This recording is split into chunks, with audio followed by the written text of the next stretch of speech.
Self-Reliance by Ralph Waldo Emerson. Nete quaesiveris extra. Man is his own star, and the soul that can render an honest and a perfect man command all light, all influence, all fate. Nothing to him falls early or too late. Our acts, our angels are, or good or ill, our fatal shadows that walk by us still. Epilogue to Beaumont and Fletcher's Honest Man's Fortune. Cast the bantling on the rocks, suckle him with the she-wolf's teat, wintered with the hawk and fox, power and speed be hands and feet. I read the other day some verses written by an eminent painter which were original and not conventional. Always the soul hears an admonition in such lines, let the subject be what it may. The sentiment that they instill is of more value than any thought they may contain.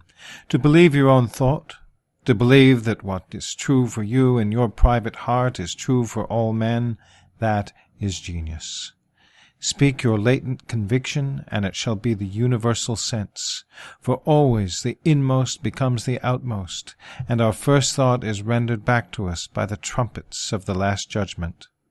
Familiar as the voice of the mind is to each, the highest merit we ascribe to Moses, Plato, and Milton is that they set at naught books and traditions, and spoke not what men but what they thought. A man should learn to detect and watch that gleam of light which flashes across his mind from within more than the lustre of the firmament of bards and sages. Yet he dismisses without notice his thought, because it is his. In every work of genius we recognize our own rejected thoughts. They come back to us with a certain alienated majesty. Great works of art have no more affecting lesson for us than this. They teach us to abide by our spontaneous impression with good-humored inflexibility then most when the whole cry of voices is on the other side. Else, tomorrow, a stranger will say with masterly good sense precisely what we have thought and felt all the time, and we shall be forced to take with shame our own opinion from another. There is a time in every man's education when he arrives at the conviction that envy is ignorance, that imitation is suicide, that he must take himself, for better, for worse, as his portion, that though the wide universe is full of good, no kernel of nourishing corn can come to him but through his toil bestowed on that lot of ground which is given him to till. The power which resides in him is new in nature, and none but he knows what that is which he can do, nor does he know until he has tried. Not for nothing one face, one character, one fact makes much impression on him, and on another none. It is not without pre-established harmony, this sculpture in the memory. The eye was placed where one ray should fall, that it might testify of that particular ray. Bravely let him speak the utmost syllable of his confession. We but half express ourselves, and are ashamed of that divine idea which each of us represents. It may be safely trusted as proportionate and of good issues, so it be faithfully imparted, but God will not have his work made manifest by cowards. It needs a divine man to exhibit anything divine. A man is relieved and gay when he has put his heart into his work and done his best, but what he has said or done otherwise shall give him no peace. It is a deliverance which does not deliver. In the attempt his genius deserts him. No muse befriends, no invention, no hope. Trust thyself. Every heart vibrates to that iron string. Accept the place divine providence has found for you, the society of your contemporaries, the connection of events. Great men have always done so, and confided themselves childlike to the genius of their age, betraying their perception that the eternal was stirring at their heart, working through their hands, predominating in all their being. And we are now men, and must accept in the highest mind the same transcendent destiny, and not pinched in a corner, not cowards fleeing before a revolution, but redeemers and benefactors, pious aspirants to be noble clay, plastic under the almighty effort. Let us advance and advance on chaos and the dark.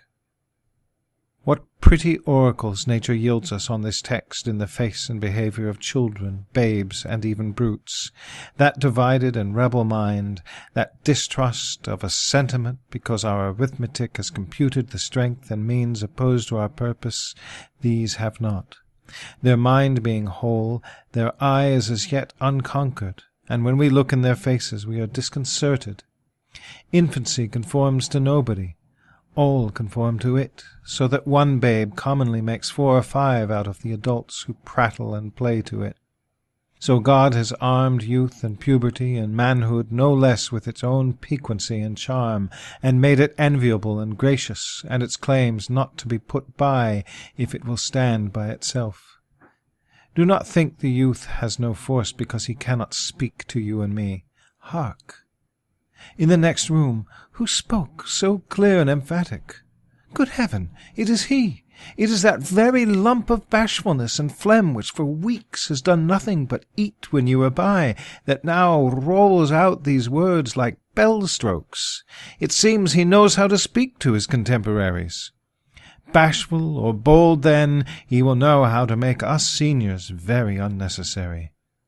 The nonchalance of boys who are sure of a dinner, and would disdain as much as a lord to do or say aught to conciliate one, is the healthy attitude of human nature.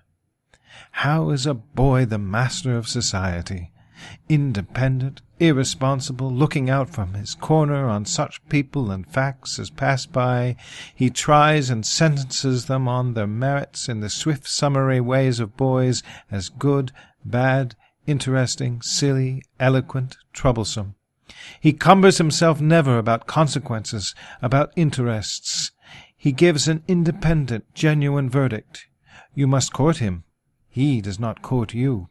But the man is, as it were, clapped into jail by his consciousness. As soon as he has once acted or spoken with éclat, he is a committed person, watched by the sympathy or the hatred of hundreds whose affections he must now enter into his account. There is no Lethe for this. Ah, that he could pass again into his neutral, godlike independence! Who can thus lose all pledge, and having observed, observe again from the same unaffected, unbiased, unbribable, unaffrighted innocence, must always be formidable, must always engage the poet's and the man's regards. Of such an immortal youth the force would be felt. He would utter opinions on all passing affairs, which being seen to be not private but necessary, would sink like darts into the ears of men and put them in fear. These are the voices which we hear in solitude, but they grow faint and inaudible as we enter into the world. Society everywhere is in conspiracy against the manhood of every one of its members. Society is a joint stock company in which the members agree for the better securing of his bread to each shareholder to surrender the liberty and culture of the eater. The virtue in most request is conformity. Self-reliance is its aversion. It loves not realities and creators, but names and customs. Whoso would be a man must be a nonconformist. He who would gather immortal palms must not be hindered by the name of goodness, but must explore if it be goodness. Nothing is at last sacred but the integrity of your own mind. Absolve you to yourself, and you shall have the suffrage of the world. I remember an answer which when quite young I was prompted to make to a valued adviser who was wont to importune me with the dear old doctrines of the Church. On my saying, "What have I to do with the sacredness of traditions if I live wholly from within?" my friend suggested, "But these impulses may be from below, not from above." I replied, "They do not seem to me to be such. But if I am the devil's child, I will live then from the devil. No law can be sacred to me but that of my nature. Good and bad are but names very readily transferable to that or this. The only right is what is after my constitution. the only wrong what is against it.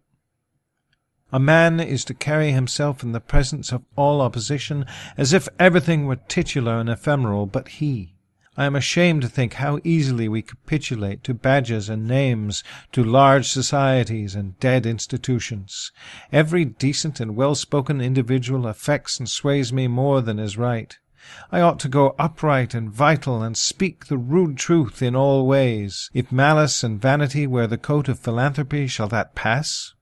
If an angry bigot assumes this bountiful cause of abolition and comes to me with his last news from Barbados, why should I not say to him, "Go love thy infant, love thy woodchopper, be good-natured and modest, have that grace, and never varnish your hard, uncharitable ambition with this incredible tenderness for black folk 1,000 miles off. Thy love afar is spite at home." Rough and graceless would be such greeting, but truth is handsomer than the affectation of love. Your goodness must have some edge to it, else it is none. The doctrine of hatred must be preached as the counteraction of the doctrine of love when that pules and whines. I shun father and mother and wife and brother when my genius calls me. I would write on the lintels of the doorpost, "Whim." I hope it is somewhat better than whim at last, but we cannot spend the day in explanation. Expect me not to show cause why I seek or why I exclude company. Then, again, do not tell me, as a good man did today, of my obligation to put all poor men in good situations. Are they my poor? I tell thee, thou foolish philanthropist, that I grudge the dollar, the dime, the cent I give to such men as do not belong to me, and to whom I do not belong. There is a class of persons to whom by all spiritual affinity I am bought and sold. For them I will go to prison if need be. But your miscellaneous popular charities, the education at college of fools, the building of meeting-houses to the vain end to which many now stand, alms to sots, and the thousandfold relief societies, though I confess with shame I sometimes succumb and give the dollar, it is a wicked dollar, which by and by I shall have the manhood to withhold. Virtues are, in the popular estimate, rather the exception than the rule. There is the man and his virtues. Men do what is called a good action, as some piece of courage or charity, much as they would pay a fine in expiation of daily non-appearance on parade. Their works are done as an apology or extenuation of their living in the world, as invalids and the insane pay a high board. Their virtues are penances. I do not wish to expiate, but to live. My life is not an apology, but a life. It is for itself, and not for a spectacle. I much prefer that it should be of a lower strain, so it be genuine and equal, than that it should be glittering and unsteady. I wish it to be sound and sweet, and not to need diet and bleeding. My life should be unique. It should be an alms, a battle, a conquest, a medicine. I ask primary evidence that you are a man, and refuse this appeal from the man to his actions. I know that for myself it makes no difference whether I do or forbear those actions which are reckoned excellent. I cannot consent to pay for a privilege where I have intrinsic right. Few and mean as my gifts may be, I actually am, and do not need for my own assurance, or the assurance of my fellows, any secondary testimony. What I must do is all that concerns me, not what the people think. This rule, equally arduous in actual and in intellectual life, may serve for the whole distinction between greatness and meanness. It is the harder because you will always find those who think they know what is your duty better than you know it. It is easy in the world to live after the world's opinion. It is easy in solitude to live after our own. But the great man is he who in the midst of the crowd keeps with perfect sweetness the independence of solitude. The objection to conforming to usages that have become dead to you is that it scatters your force. It loses your time and blurs the impression of your character. If you maintain a dead church, contribute to a dead Bible society, Vote with a great party either for the government or against it. Spread your table like base housekeepers. Under all these screens I have difficulty to detect the precise man you are. And, of course, so much force is withdrawn from your proper life. But do your work, and I shall know you. Do your work, and you shall reinforce yourself. A man must consider what a blind man's buff is this game of conformity. If I know your sect, I anticipate your argument. I hear a preacher announce for his text and topic the expediency of one of the institutions of his church. Do I not know beforehand that not possibly can he say a new and spontaneous word? Do I not know, with all the ostentation of examining the grounds of the institution, he will do no such thing? Do I not know that he is pledged to himself not to look but at one side, the permitted side, not as a man, but as a parish minister? He is a retained attorney, and these airs of the bench are the emptiest affectation. Well, most men have bound their eyes with one or another handkerchief, and attached themselves to some one of these communities of opinion. This conformity makes them not false in a few particulars, authors of a few lies, but false in all particulars. Their every truth is not quite true. Their two is not the real two, their four not the real four, so that every word they say chagrins us, and we know not where to begin to set them right. Meantime, nature is not slow to equip us in the prison uniform of the party to which we adhere. We come to wear one cut of face and figure, and acquire by degrees the gentlest asinine expression. There is a mortifying experience in particular, which does not fail to wreck itself also in the general history. I mean the foolish face of praise, the forced smile which we put on in company where we do not feel at ease in answer to conversation which does not interest us. The muscles, not spontaneously moved, but moved by a low, usurping wilfulness, grow tight about the outline of the face, and make the most disagreeable sensation, a sensation of rebuke and warning, which no brave young man will suffer twice. For nonconformity the world whips you with its displeasure, and therefore a man must know how to estimate a sour face. The bystanders look askance on him in the public street or in the friend's parlour. If this aversion had its origin in contempt and resistance like his own, he might well go home with a sad countenance. But the sour faces of the multitude, like their sweet faces, have no deep cause. Disguise no God, but are put on and off as the wind blows, and a newspaper directs. Yet is the discontent of the multitude more formidable than that of the Senate and the college. It is easy enough for a firm man who knows the world to brook the rage of the cultivated classes. Their rage is decorous and prudent, for they are timid as being very vulnerable themselves. But when to their feminine rage the indignation of the people is added, when the ignorant and the poor are aroused, when the unintelligent brute force that lies at the bottom of society is made to growl and mow, it needs the habit of magnanimity and religion to treat it godlike as a trifle of no concernment. The other terror that scares us from self-trust is our consistency, a reverence for our past act or word, because the eyes of others have no other data for computing our orbit than our past acts, and we are loath to disappoint them. But why should you keep your head over your shoulder? Why drag about this monstrous corpse of your memory, lest you contradict somewhat you have stated in this or that public place? Suppose you should contradict yourself. What then?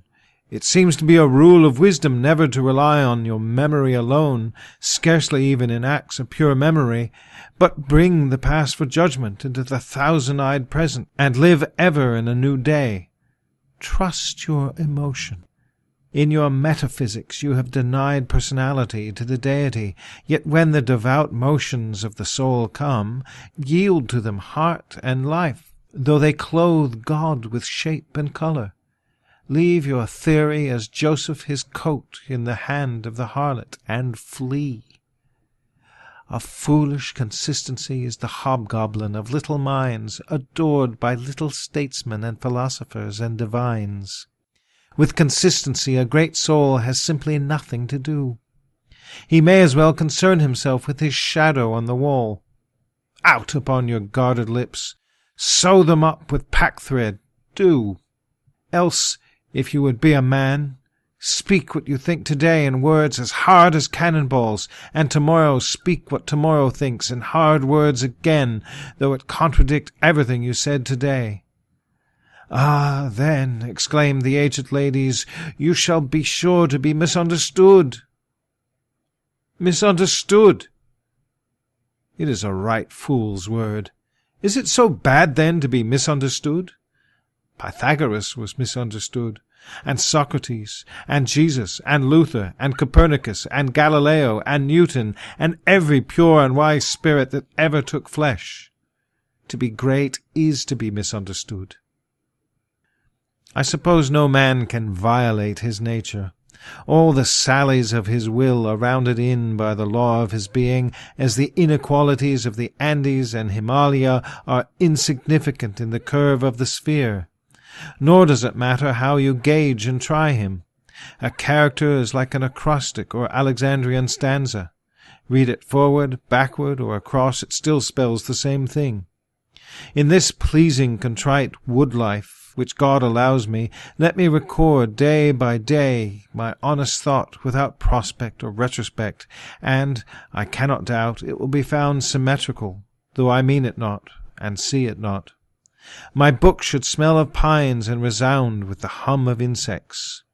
The swallow over my window should interweave that thread or straw he carries in his bill into my web also.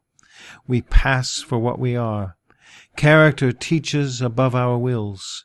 Men imagine they communicate their virtue or vice only by overt actions, and do not see that virtue or vice emit a breath every moment. Fear never, but you shall be consistent in whatever variety of actions, so they be each honest and natural in their hour. For of one will the actions will be harmonious, however unlike they seem. These varieties are lost sight of when seen at a little distance, at a little height of thought. One tendency unites them all. The voyage of the best ship is a zigzag line of 100 tacks. This is only microscopic criticism. See the line from a sufficient distance, and it straightens itself to the average tendency. Your genuine action will explain your other genuine actions. Your conformity explains nothing. Act singly, and what you have already done singly will justify you now. Greatness always appears to the future. If I can be great enough now to do right and scorn eyes, I must have done so much right before as to defend me now. Be it how it will, do right now. Always scorn appearances, and you always may. The force of character is cumulative. All the foregone days of virtue work their health into this. What makes the majesty of the heroes of the Senate and the field which so fills the imagination? The consciousness of a train of great days and victories behind. There they all stand and shed an united light on the advancing actor. He is attended as by a visible escort of angels to every man's eye.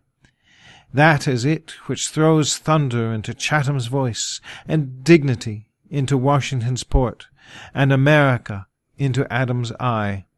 Honor is venerable to us because it is no ephemeris. It is always ancient virtue. We worship it today because it is not of today. We love it and pay it homage because it is not a trap for our love and homage, but is self-dependent, self-derived, and therefore of an old, immaculate pedigree, even if shown in a young person. I hope in these days we have heard the last of conformity and consistency. Let the words be gazetted and ridiculous henceforward. Instead of the gong for dinner, let us hear a whistle from the Spartan fife. Let us bow and apologize nevermore. A great man is coming to eat at my house. I do not wish to please him. I wish that he should wish to please me. I will stand here for humanity, and though I would make it kind, I would make it true. Let us affront and reprimand the smooth mediocrity and squalid contentment of the times, and hurl in the face of custom and trade and office the fact which is the upshot of all history, that there is a great responsible thinker and actor moving wherever moves a man, that a true man belongs to no other time or place, but is the centre of things. Where he is, there is nature. He measures you and all men and all events. You are constrained to accept his standard. Ordinarily, everybody in society reminds us of somewhat else or of some other person. Character, reality, reminds you of nothing else. It takes place of the whole creation. The man must be so much that he must make all circumstances indifferent, put all means into the shade. This all great men are and do. Every true man is a cause, a country, and an age, requires infinite spaces and numbers and time fully to accomplish his thought, and posterity seems to follow his steps as a procession. A man Caesar is born, and for ages after we have a Roman Empire. Christ is born, and millions of minds so grow and cleave to his genius that he is confounded with virtue and the possible of man. An institution is the lengthened shadow of one man, as the Reformation of Luther, Quakerism of Fox, Methodism of Wesley, abolition of Clarkson. Scipio Milton called the height of Rome, and all history resolves itself very easily into the biography of a few stout and earnest persons. Let a man, then, know his worth, and keep things under his feet. Let him not peep or steal or skulk up and down with the air of a charity boy, a bastard or an interloper in the world which exists for him. But the man in the street, finding no worth in himself which corresponds to the force which built a tower or sculptured a marble god, feels poor when he looks on these. To him a palace, a statue, or a costly book have an alien and forbidding air, much like a gay equipage, and seem to say like that, "Who are you, sir?" Yet they are all his, suitors for his notice, petitioners to his faculties that they will come out and take possession. The picture waits for my verdict. It is not to command me, but I am to settle its claims to praise. The popular fable of the sot who was picked up dead drunk in the street, carried to the Duke's house, washed and dressed and laid in the Duke's bed, and on his waking treated with all obsequious ceremony like the Duke, and assured that he had been insane, owes its popularity to the fact that it symbolizes so well the state of man, who is in the world a sort of sot, but now and then wakes up, exercises his reason, and finds himself a true prince. Our reading is mendicant and sycophantic. In history our imagination makes fools of us, plays us false. Kingdom and lordship, power and estate are a gaudier vocabulary than Private John and Edward in a small house and common day's work. But the things of life are the same to both. The sum total of both is the same. Why all this deference to Alfred and Scanderbeg and Gustavus? Suppose they were virtuous. Did they wear out virtue? As great a stake depends on your private act today as followed their public and renowned steps.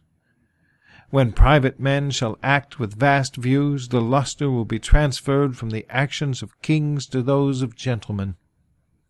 The world has indeed been instructed by its kings who have so magnetized the eyes of nations.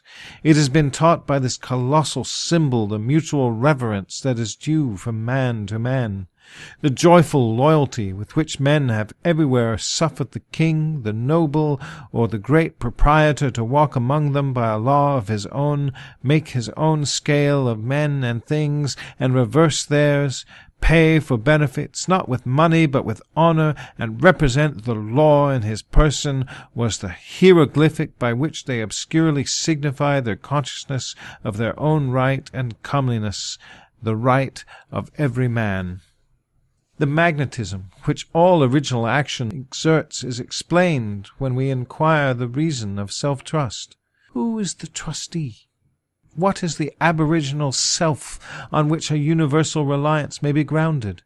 What is the nature and power of that science-baffling star without parallax, without calculable elements, which shoots a ray of beauty even into trivial and impure actions if the least mark of independence appear? The inquiry leads us to that source, at once the essence of genius, the essence of virtue, and the essence of life, which we call spontaneity or instinct. We denote this primary wisdom as intuition, while all lateral teachings are tuitions. In that deep force, the last fact beyond which analysis cannot go, all things find their common origin. For the sense of being, which in calm hours rises, we know not how, in the soul, is not diverse from things, from space, from light, from time, from man, but one with them, and proceedeth obviously from the same source whence their life and being also proceedeth. We first share the life by which things exist, and afterwards see them as appearances in nature, and forget that we have shared their cause. Here is the fountain of action and the fountain of thought. Here are the lungs of that inspiration which giveth man wisdom, of that inspiration of man which cannot be denied without impiety and atheism. We lie in the lap of immense intelligence, which makes us organs of its activity and receivers of its truth. When we discern justice, when we discern truth, we do nothing of ourselves, but allow a passage to its beams. If we ask whence this comes, if we seek to pry into the soul that causes, all metaphysics, all philosophy is at fault. Its presence or its absence is all we can affirm.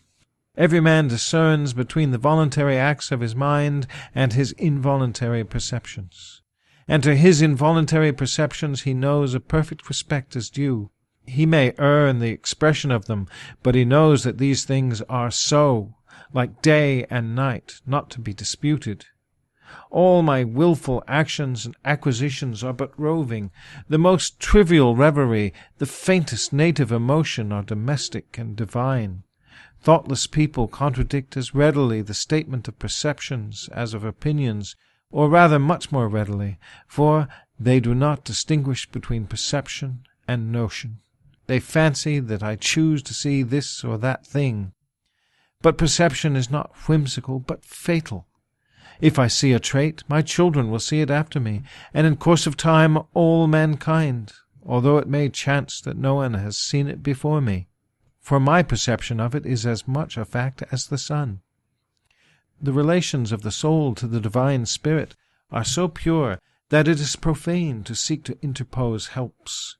It must be that when God speaketh, he should communicate not one thing, but all things, should fill the world with his voice, should scatter forth light, nature, time, souls from the center of the present thought, and new date and new create the whole. Whenever a mind is simple and receives a divine wisdom, then old things pass away, means, teachers, texts, temples fall. It lives now and absorbs past and future into the present hour. All things are made sacred by relation to it, one thing as much as another. All things are dissolved to their center by their cause, and in the universal miracle petty and particular miracles disappear. This is and must be.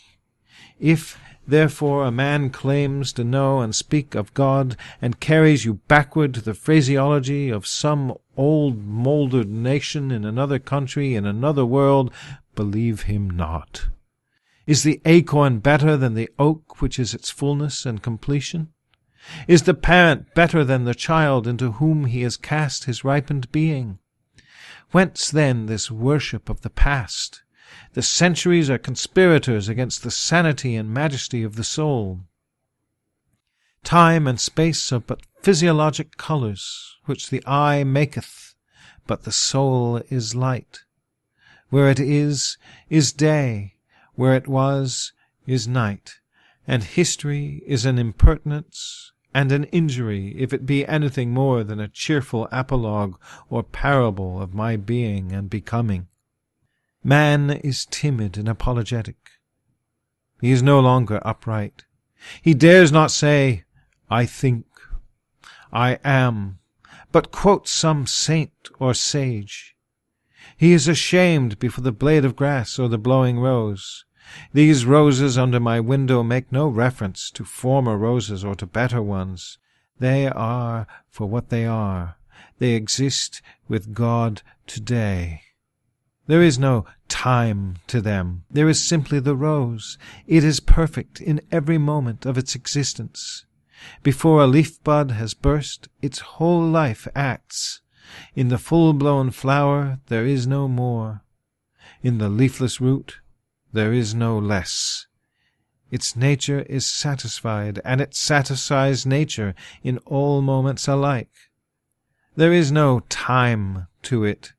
But man postpones or remembers. He does not live in the present, but with reverted eye laments the past, or, heedless of the riches that surround him, stands on tiptoe to foresee the future.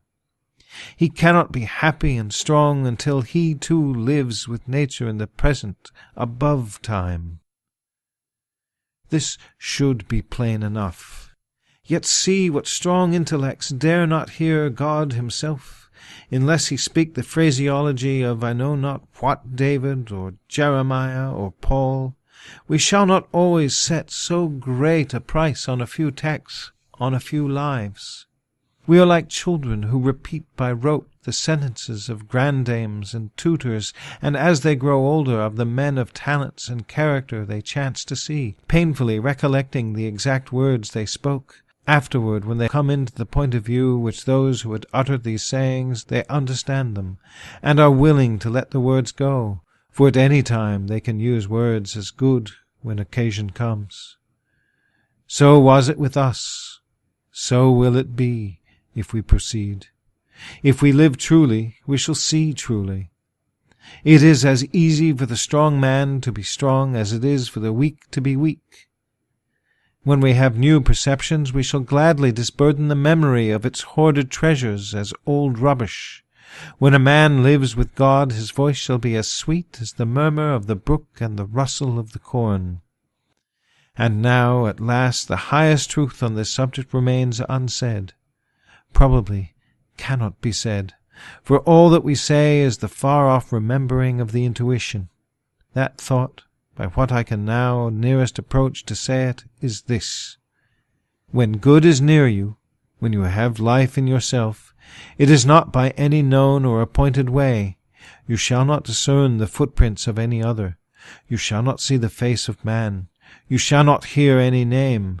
The way, the thought, the good shall be wholly strange and new. It shall exclude all other being. You take the way from man, not to man. All persons that ever existed are its fugitive ministers. There shall be no fear in it. Fear and hope are alike beneath it. It asks nothing. There is something low even in hope. We are then in vision. There is nothing that can be called gratitude nor properly joy. The soul is raised over passion. It seeth identity and eternal causation. It is a perceiving that truth and right are. Hence it becomes a tranquillity out of the knowing that all things go well. Vast spaces of nature, the Atlantic Ocean, the South Sea, vast intervals of time, years, centuries, are of no account. This which I think and feel underlay that former state of life and circumstances as it does underlie my present, and will always, all circumstance, and what is called life, and what is called death. Life only avails, not the having lived. Power ceases in the instant of repose. It resides in the moment of transition from a past to a new state, in the shooting of the gulf, in the darting to an aim. This one fact the world hates, that the soul becomes. 4. That forever degrades the past, turns all riches to poverty, all reputation to a shame, confounds the saint with the rogue, shows Jesus and Judas equally aside. Why then do we prate of self-reliance? Inasmuch as the soul is present, there will be power not confident, but agent. To talk of reliance is a poor external way of speaking. Speak rather of that which replies, because it works and is. Who has more soul than I masters me, though he should not raise his finger. Round him I must revolve by the gravitation of spirits. Who has less, I rule with like facility. We fancy its rhetoric when we speak of eminent virtue. We do not yet see that virtue is height, and that a man or a company of men, plastic and permeable to principles, by the law of nature must overpower and ride all cities, nations, kings, rich men, poets, who are not. This is the ultimate fact which we so quickly reach on this as on every topic, the resolution of all into the ever-blessed One. Virtue is the governor, the creator, the reality. All things real are so by so much of virtue as they contain. Hardship, husbandry, hunting, whaling, war, eloquence, personal weight are somewhat, and engage my respect as examples of the soul's presence and impure action. I see the same law working in nature for conservation and growth. The poise of a planet, the bended tree recovering itself from the strong wind, the vital resources of every vegetable and animal are also demonstrations of the self-sufficing, and therefore self-relying soul. All history from its highest to its trivial passages is the various record of this power. Thus all concentrates. Let us not rove. Let us sit at home with the cause. Let us stun and astonish the intruding rabble of men and books and institutions by a simple declaration of the divine fact. Bid them take the shoes from off their feet, for God is here within. Let our simplicity judge them, and our docility to our own law demonstrate the poverty of nature and fortune beside our native riches. But now we are a mob. Man does not stand in awe of man, nor is the soul admonished to stay at home, to put itself in communication with the internal ocean, but it goes abroad to beg a cup of water of the urns of men. We must go alone. Isolation must precede true society. I like the silent church before the service begins better than any preaching. How far off, how cool, how chaste the persons look, begirt each one with a precinct or sanctuary. So let us always sit. Why should we assume the faults of our friend, or wife, or father, or child, because they sit around our hearth, or are said to have the same blood? All men have my blood, and I have all men's. Not for that will I adopt their petulance or folly, even to the extent of being ashamed of it. But your isolation must not be mechanical but spiritual. That is, must be elevation. At times the whole world seems to be in conspiracy to importune you with emphatic trifles. Friend, client, child, sickness, fear, want, charity, all knock at once at thy closet door and say, "Come out unto us." Do not spill thy soul. Do not all descend. Keep thy state. Stay at home in thine own heaven. Come not for a moment into their facts, into their hubbub of conflicting appearances, but let in the light of thy law on their confusion. The power men possess to annoy me I give them by a weak curiosity. No man can come near me but through my act. What we love, that we have, but by desire we bereave ourselves of the love. If we cannot at once rise to the sanctities of obedience and faith, let us at least resist our temptations. Let us enter into the state of war, and wake Thor and Woden, courage and constancy in our Saxon breasts. This is to be done in our smooth times by speaking the truth. Check this lying hospitality and lying affection. Live no longer to the expectation of the deceived and deceiving people with whom we converse. Say to them, O father, O mother, O wife, O brother, O friend, I have lived with you after appearances hitherto. Henceforward I am the truth's. Be it known unto you that henceforward I obey no law less than the eternal law. I will have no covenants but proximities. I shall endeavor to nourish my parents, to support my family, to be the chaste husband of one wife. But these relations I must fill after a new and unprecedented way. I appeal from your customs. I must be myself. I cannot break myself any longer for you or you. If you can love me for what I am, we shall be happier. If you cannot, I will still seek to deserve that you should. I must be myself. I will not hide my tastes or aversions. I will so trust that what is deep is holy, that I shall do strongly before the sun and moon whatever inly rejoices me, and the heart appoints. If you are noble, I will love you. If you are not, I will not hurt you and myself by hypocritical attentions. If you are true, but not in the same truth with me, cleave to your companions. I will seek my own. I do this not selfishly, but humbly and truly. It is alike your interest and mine, and all men's, however long we have dwelt in lies, to live in truth. Does this sound harsh today? You will soon love what is dictated by your nature, as well as mine, and if we follow the truth, it will bring us out safe at last. But so you may give these friends pain. Yes, but I cannot sell my liberty and my power to save their sensibility. Besides, all persons have their moments of reason when they look out into the region of absolute truth. Then they will justify me and do the same thing. The populace think that your rejection of popular standards is a rejection of all standard and mere antinomianism, and the bold sensualist will use the name of philosophy to gild his crimes. But the law of consciousness abides.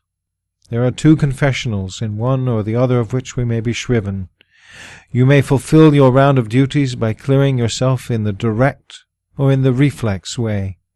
Consider whether you have satisfied your relations to father, mother, cousin, neighbor, town, cat, and dog, whether any of these can upbraid you. But I may also neglect this reflex standard, and absolve me to myself. I have my own stern claims and perfect circle. It denies the name of duty to many offices that are called duties. But if I can discharge its debts, it enables me to dispense with the popular code. If anyone imagines that this law is lax, let him keep its commandment one day. And truly it demands something godlike in him who has cast off the common motives of humanity and has ventured to trust himself for a taskmaster. High be his heart, faithful his will, clear his sight, that he may in good earnest be doctrine, society, law to himself, that a simple purpose may be to him as strong as iron necessity is to others. If any man consider the present aspects of what is called by distinction society, he will see the need of these ethics. The sinew and heart of man seem to be drawn out, and we are become timorous, desponding whimperers. We are afraid of truth, afraid of fortune, afraid of death, and afraid of each other. Our age yields no great and perfect persons.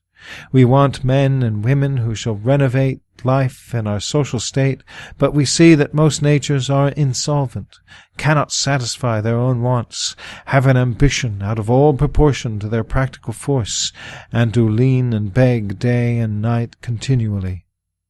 Our housekeeping is mendicant, our arts, our occupations, our marriages, our religion we have not chosen, but society has chosen for us.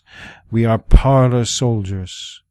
The rugged battle of fate, where strength is born, we shun. If our young men miscarry in their first enterprises, they lose all heart. If the young merchant fails, men say he is ruined. If the finest genius studies at one of our colleges and is not installed in an office within 1 year afterward in the cities or suburbs of Boston or New York, it seems to his friends and to himself that he is right in being disheartened and in complaining the rest of his life. A sturdy lad from New Hampshire or Vermont, who in turn tries all the professions, who teams it, farms it, peddles, keeps a school, preaches, edits a newspaper, goes to Congress, buys a township, and so forth in successive years, and always, like a cat, falls on his feet, is worth 100 of these city dolls. He walks abreast with his days, and feels no shame in not studying a profession, for he does not postpone his life, but lives already.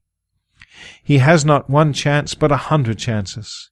Let a Stoic arise who shall reveal the resources of man and tell men they are not leaning willows, but can and must detach themselves, that with the exercise of self-trust new powers shall appear, that a man is the Word made flesh, born to shed healing to the nations, that we should be ashamed of our compassion, and that the moment he acts from himself, tossing the laws, the books, idolatries, and customs out of the window, we pity him no more, but thank and revere him, and that teacher shall restore the life of man to splendor, and make his name dear to all history. It is easy to see that a greater self-reliance, a new respect for the divinity in man must work a revolution in all the offices and relations of men, in their religion, in their education, in their pursuits, their modes of living, their association, in their property, in their speculative views. 1. In what prayers do men allow themselves? That which they call a holy office is not so much as brave and manly. Prayer looks abroad and asks for some foreign addition to come through, some foreign virtue, and loses itself in an endless maze of natural and supernatural and mediatorial and miraculous. Prayer that craves a particular commodity, anything less than all good, is vicious. Prayer is the contemplation of the facts of life from the highest point of view. It is the soliloquy of a beholding and jubilant soul. It is the Spirit of God pronouncing His works good. But prayer as a means to effect a private end is theft and meanness. It supposes dualism and not unity in nature and consciousness. As soon as the man is at one with God, he will not beg. He will then see prayer in all action. The prayer of the farmer kneeling in his field to weed it, the prayer of the rower kneeling with the stroke of his oar, are true prayers heard throughout nature, though for cheap ends. Caratak, in Fletcher's Bonduca, when admonished to inquire the mind of the god Audite, replies, "His hidden meaning lies in our endeavors, our valors are our best gods." Another sort of false prayers are our regrets. Discontent is the want of self-reliance. It is infirmity of will. Regret calamities if you can thereby help the sufferer. If not, attend your own work, and already the evil begins to be repaired. Our sympathy is just as base. We come to them who weep foolishly and sit down and cry for company, instead of parting to them truth and health in rough electric shocks, putting them once more in communication with the soul. The secret of fortune is joy in our hands. Welcome evermore to gods and men is the self-helping man. For him all doors are flung wide. Him all tongues greet, all honors crown, all eyes follow with desire. Our love goes out to him and embraces him because he did not need it. we solicitously and apologetically caress and celebrate him, because he held on his way and scorned our disapprobation. The gods love him because men hated him. To the persevering mortal, said Zoroaster, the blessed immortals are swift. As men's prayers are a disease of the will, so are their creeds a disease of the intellect. They say with those foolish Israelites, "Let not God speak to us, lest we die. Speak thou, speak any man with us, and we will obey." Everywhere I am bereaved of meeting God in my brother, because he has shut his own temple doors and recites fables merely of his brother's or his brother's brother's God. Every new mind is a new classification. If it prove a mind of uncommon activity and power, a Locke, a Lavoisier, a Hutton, a Bentham, a Spurzheim, it imposes its classification on other men, and lo, a new system. In proportion always to the depth of the thought, and to the number of the objects it touches and brings within reach of the pupil in his complacency. But chiefly is this apparent in creeds and churches, which are also classifications of some powerful mind acting on the great elemental thought of duty and man's relation to the highest. Such is Calvinism, Quakerism, Swedenborgianism. The pupil takes the same delight in subordinating everything to the new terminology that a girl does who has just learned botany, in seeing a new earth and new seasons thereby. It will happen for a time that a pupil will feel a real debt to the teacher, will find his intellectual power has grown by the study of his writings. This will continue until he has exhausted his master's mind. But in all unbalanced minds the classification is idolized, passes for the end, and not for a speedily exhaustible means, so that the walls of the system blend to their eye in the remote horizon with the walls of the universe. The luminaries of heaven seem to them hung on the arch their master built. They cannot imagine how you aliens have any right to see, how you can see. It must be somehow that you stole the light from us. They do not yet perceive that light, unsystematic, indomitable, will break into any cabin, even into theirs. Let them chirp a while and call it their own. If they are honest and do well, presently their neat new pinfold will be too straight and low, will crack, will lean, will rot and vanish, and the immortal light, all young and joyful, million-orbed, million-colored, will beam over the universe as on the first morning. 2. It is for want of self-culture that the idol of travelling, the idol of Italy, of England, of Egypt, remains for all educated Americans. They who made England, Italy, or Greece venerable in the imagination did so not by rambling round creation as a moth round a lamp, but by sticking fast where they were, like an axis of the earth. In manly hours we feel that duty is our place, and that the merry men of circumstance should follow as they may. The soul is no traveller. The wise man stays at home with the soul, and when his necessities, his duties on any occasion call him from his house or into foreign lands, he is at home still, and is not gadding abroad from himself, and shall make men sensible by the expression of his countenance, that he goes the missionary of wisdom and virtue, and visits cities and men like a sovereign, and not like an interloper or a valet. I have no churlish objection to the circumnavigation of the globe for the purposes of art, of study, and benevolence, so that the man is first domesticated, or does not go abroad with the hope of finding somewhat greater than he knows. He who travels to be amused or to get somewhat which he does not carry travels away from himself, and grows old even in youth among old things. In Thebes and Palmyra his will and mind have become old and dilapidated as they.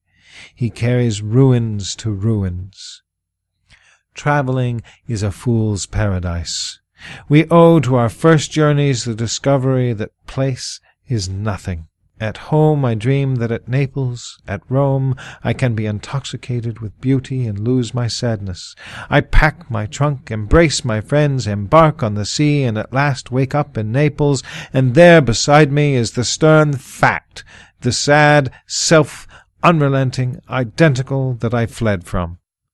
I seek the Vatican and the palaces. I affect to be intoxicated with sights and suggestions, but I am not intoxicated. My giant goes with me wherever I go. 3. But the rage of travelling is itself only a symptom of a deeper unsoundness affecting the whole intellectual action. The intellect is vagabond, and the universal system of education fosters restlessness. Our minds travel when our bodies are forced to stay at home. We imitate. And what is imitation but the travelling of the mind? Our houses are built with foreign taste. Our shelves are garnished with foreign ornaments.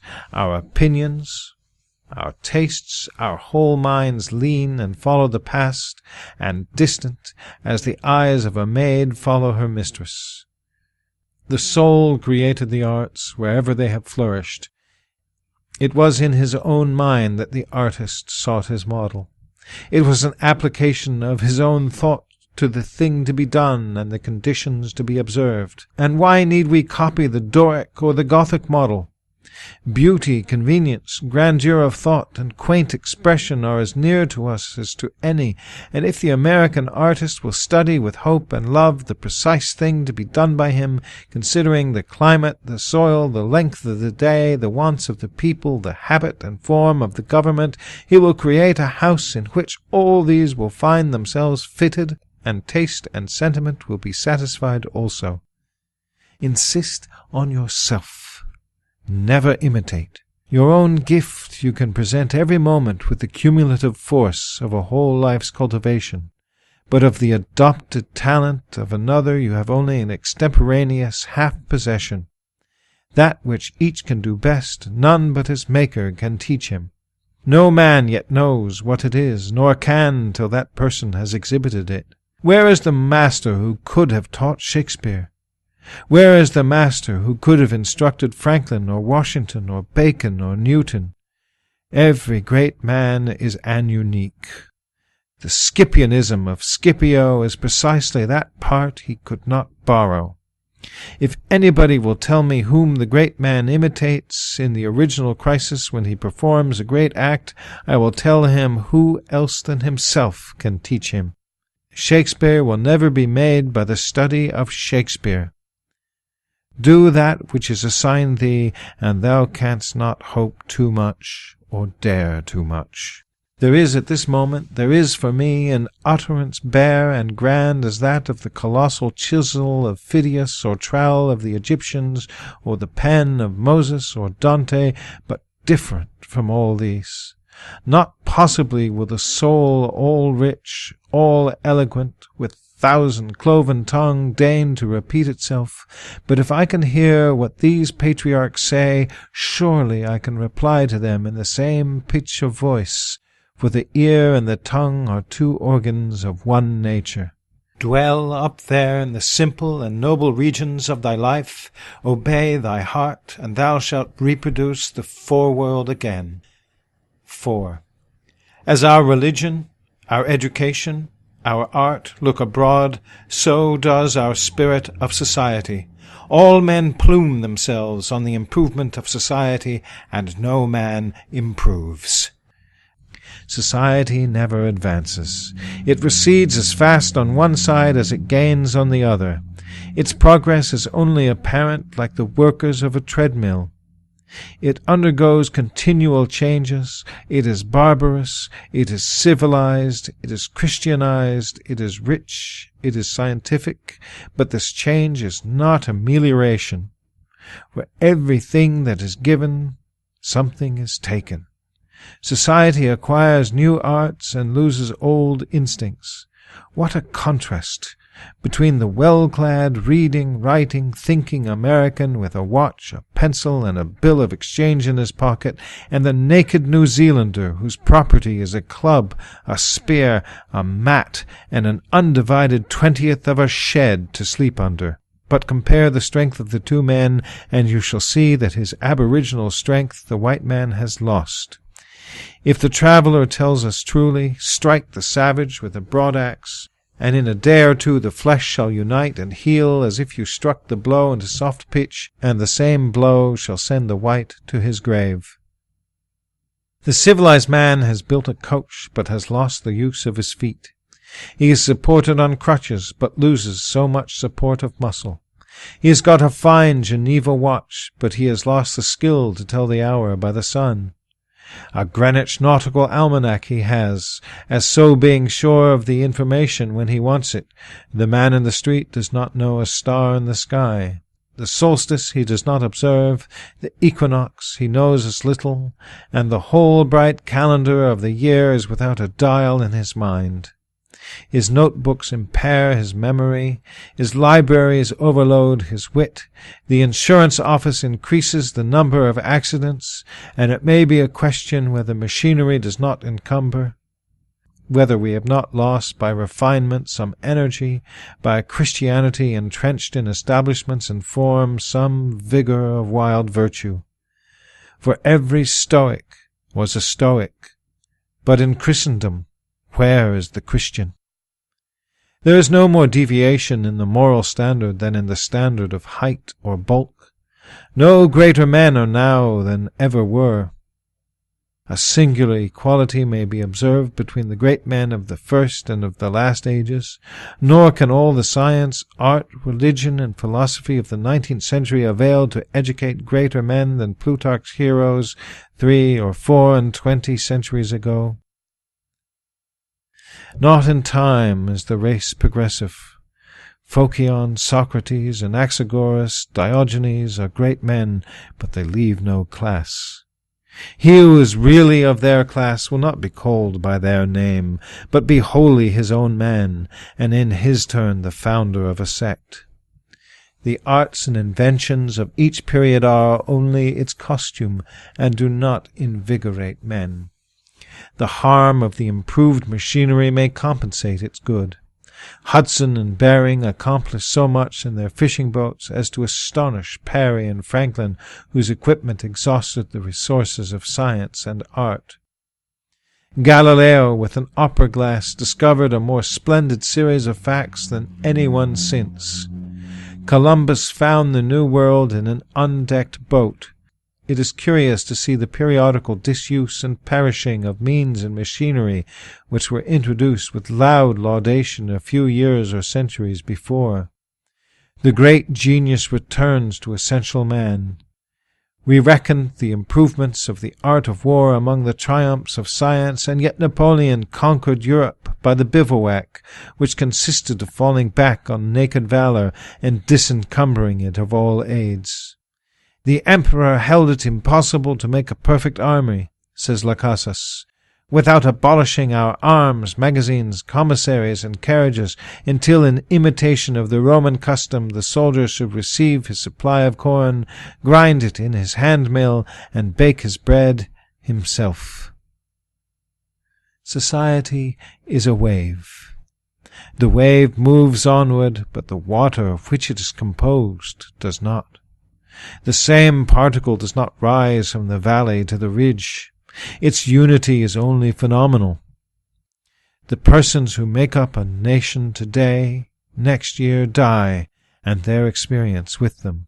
And so the reliance on property, including the reliance on the governments which protect it, is the want of self-reliance. Men have looked away from themselves and at things so long that they have come to esteem what they call the soul's progress, namely, the religious, learned, and civil institutions, as guards of property, and they deprecate assaults on these because they feel them to be assaults on property. They measure their esteem of each other by what each has and not by what each is. But a cultivated man becomes ashamed of his property, ashamed of what he has, out of new respect for his being. Especially he hates what he has if he sees that it is accidental, came to him by inheritance, or gift, or crime. Then he feels that it is not having. It does not belong to him, has no root in him, and merely lies there because no revolution or no robber takes it away. But that which a man is does not always by necessity acquire, and what the man acquires is permanent and living property, which does not wait the beck of rulers or mobs or revolutions or fire or storm or bankruptcies, but perpetually renews itself wherever the man is put. Thy lot or proportion of life, said the Caliph Ali, is seeking after thee, therefore be at rest from seeking after it. Our dependence on these foreign goods leads us to our slavish respect for numbers. The political parties meet in numerous conventions. The greater the concourse, and with each new uproar of announcement, the delegation from Essex, the Democrats from New Hampshire, the Whigs of Maine, the young patriot feels himself stronger than before by a new 1,000 of eyes and arms. In like manner the reformers summon conventions and vote and resolve in multitude. But not so, O friends, will the God deign to enter and inhabit you, but by a method precisely the reverse. It is only as a man puts off from himself all external support and stands alone that I see him to be strong and to prevail. He is weaker by every recruit to his banner. Is not a man better than a town? Ask nothing of men, and in the endless mutation, thou only firm column, must presently appear the upholder of all that surrounds thee.